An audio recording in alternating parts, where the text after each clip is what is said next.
ഗുണഭോക്താക്കൾക്ക് വമ്പൻ സന്തോഷ വാർത്ത. സംസ്ഥാന സർക്കാരിന്റെ ഭാഗത്തു നിന്നും ഓണക്കാല ആനുകൂല്യ വിതരണം രണ്ടാം ഘട്ടം നാളെ മുതൽ സംസ്ഥാനത്ത് ആരംഭിക്കും. കുടിശ്ശിക ഉൾപ്പെടെയുള്ള ധനസഹായമാണ് ഗുണഭോക്താക്കളുടെ ബാങ്ക് അക്കൗണ്ടുകളിലേക്ക് ഓണക്കാലത്ത് എത്തിച്ചേരുക. സാമൂഹ്യ സുരക്ഷാ പെൻഷൻ തുകയുടെ വിതരണ നടപടികൾ ആരംഭിച്ചുകൊണ്ടാണ് സംസ്ഥാനത്ത് ഓണത്തോടനുബന്ധിച്ചുള്ള ധനസഹായ വിതരണം സംസ്ഥാന സർക്കാർ പ്രഖ്യാപിച്ചത്. 59 ലക്ഷം പേർക്ക് സാമൂഹ്യ സുരക്ഷാ പെൻഷൻ വിതരണം ആരംഭിച്ചു കഴിഞ്ഞു. ബാങ്ക് അക്കൗണ്ടുകളിൽ തുക സ്വീകരിക്കുന്ന 26 ലക്ഷത്തോളം വരുന്ന ഇന്ദിരാഗാന്ധി ദേശീയ വാർദ്ധക്യകാല വിധവ ഭിന്നശേഷി പെൻഷനുകൾ, കർഷക തൊഴിലാളി പെൻഷനുകൾ, അവിവാഹിത പെൻഷനുകൾ കൈപ്പറ്റുന്ന ഗുണഭോക്താക്കൾക്ക് അക്കൗണ്ടുകളിലേക്ക് തുക എത്തിച്ചേർന്നു കഴിഞ്ഞു. എന്നാൽ കൈകളിൽ തുക സ്വീകരിക്കുന്ന ഗുണഭോക്താക്കളിൽ ഒട്ടുമിക്ക ഗുണഭോക്താക്കൾക്കും ഇതുവരെയും തുക എത്തിച്ചേർന്നിട്ടില്ല. തുക എത്തിച്ചേർന്നിട്ടില്ലാത്ത ഗുണഭോക്താക്കൾക്ക് വിതരണം സജീവമാകും. പെൻഷൻ തുകയുടെ വിതരണം സജീവമാകുന്ന സാഹചര്യത്തിലാണ് സാമൂഹ്യ സുരക്ഷാ പെൻഷനുകൾ 3000 രൂപയിലേക്ക് ഉയർത്തുന്നു എന്നുള്ള സന്തോഷ വാർത്ത കൂടി എത്തിയിരിക്കുന്നത്. സാമൂഹ്യ സുരക്ഷാ പെൻഷനുകൾ ഓഗസ്റ്റ് മാസത്തിൽ വിതരണം ചെയ്യുന്നതിലേക്കായി 1105 കോടി രൂപ സംസ്ഥാന സർക്കാർ അനുവദിച്ചിരിക്കുകയാണ്.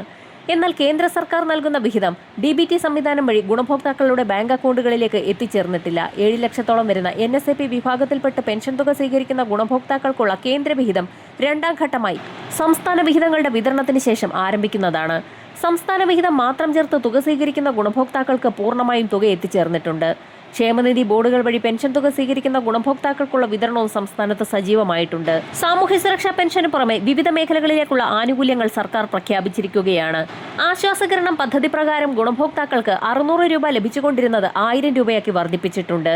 ആരോഗ്യകിരണം പദ്ധതിയിലെ സാധ്യത തീർക്കാൻ 200 കോടി രൂപ അനുവദിച്ചു. ആശാപ്രവർത്തകർക്ക് 1450 രൂപ ബോണസ് അനുവദിച്ചിട്ടുണ്ട്. സപ്ലൈകോയ്ക്ക് 53 കോടി രൂപ മുൻകൂർ അടിസ്ഥാനത്തിൽ അനുവദിച്ചു. തൊഴിലുറപ്പ് തൊഴിലാളികൾക്ക് 1200 രൂപ വീതം പ്രഖ്യാപിച്ചു. ഓണക്കിറ്റ് വിതരണത്തിൽ പോരായ്മകളില്ല എന്നും സൗജന്യ കിറ്റ് വിതരണം പുരോഗമിക്കുന്നുണ്ടെന്നും മുഖ്യമന്ത്രി VD സതീശൻ വ്യക്തമാക്കി.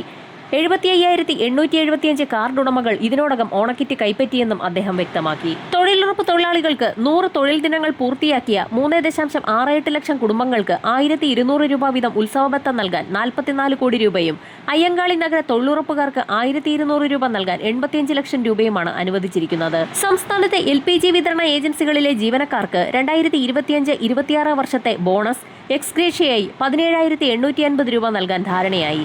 ഓണത്തിന് സംസ്ഥാനത്തെ സർവീസ് പെൻഷൻകാർക്ക് സർക്കാർ 1250 രൂപ ഉത്സവബത്ത അനുവദിച്ചു. പങ്കാളിത്ത പെൻഷൻ പദ്ധതിയിൽ വിരമിച്ച പെൻഷൻകാർക്കും തുക ലഭിക്കും. സർക്കാർ ജീവനക്കാർക്കും അധ്യാപകർക്കും 4500 രൂപ ബോണസ് അനുവദിച്ചിരിക്കുകയാണ്. ബോണസിന് അർഹതയില്ലാത്ത ജീവനക്കാർക്ക് പ്രത്യേക ഉത്സവബത്തയായി 3000 രൂപ നൽകും. അതേസമയം സംസ്ഥാനത്തെ എല്ലാ സർക്കാർ ജീവനക്കാർക്കും 20,000 രൂപ അഡ്വാൻസും അനുവദിച്ചിട്ടുണ്ട്. പാർട്ട് ടൈം കണ്ടിൻജന്റ് ഉൾപ്പെടെയുള്ള മറ്റ് ജീവനക്കാർക്ക് 6000 രൂപ അഡ്വാൻസും ലഭിക്കും. പുതിയ സർക്കാർ അധികാരത്തിലെത്തിയതിനു ശേഷമുള്ള പ്രവാസി ക്ഷേമനിധി ബോർഡുകൾ വഴിയുള്ള പെൻഷൻ വിതരണം 1 മാസത്തേത് മാത്രം ആരംഭിച്ചിട്ടുണ്ടായിരുന്നു.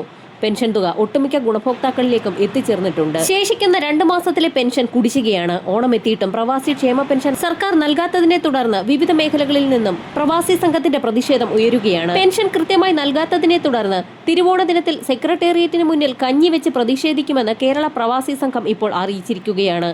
3 മാസത്തെ പ്രവാസി പെൻഷനാണ് UDF സർക്കാർ കുടിശ്ശിക വരുത്തിയിരിക്കുന്നത്. അടിയന്തരമായി പെൻഷൻ അനുവദിച്ചില്ല എങ്കിൽ സർക്കാരിനെതിരെ പ്രതിഷേധം കടുപ്പിക്കാനാണ് സംഘടനയുടെ തീരുമാനം. ഓണത്തോടനുബന്ധിച്ച് 1 ഗഡു പെൻഷൻ തുകയെങ്കിലും സംസ്ഥാന സർക്കാരിന്റെ ഭാഗത്തു നിന്നും അനുവദിച്ചേക്കുമെന്നുള്ള റിപ്പോർട്ടുകളാണ് ഇപ്പോൾ പുറത്തു വന്നിരിക്കുന്നത്.